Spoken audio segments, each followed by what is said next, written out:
अस्सलाम वालेकुम फ्रेंड्स। नाम है वहीदा। वहीदा नाम के मायने है वाहिद, अकेली। नाम है वीना। वीना नाम के मायने है एक साज। नाम है वशमा। वशमा नाम के मायने है मजहबी। नाम है वजीमा। वजीमा नाम के मायने है तोहफा, हदिया। नाम है वाइजा। वाइजा नाम के मायने है नसीहत करने वाली। नाम है नबीरा। नबीरा नाम के मायने है अकल वाली, दाना। नाम है नाज़नैन। मायने है हसीना, मुलायम।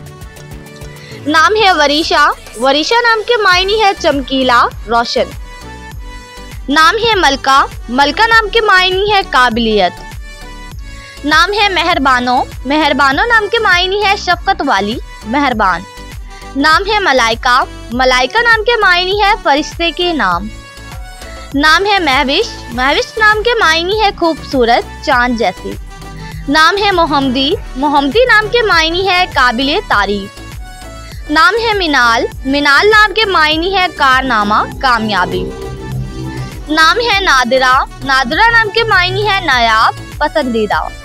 नाम है नादिया। नादिया नाम के मायने है पुकारने वाली। नाम है मरीरा। मरीरा नाम के मायने है मजबूत, ताकतवर।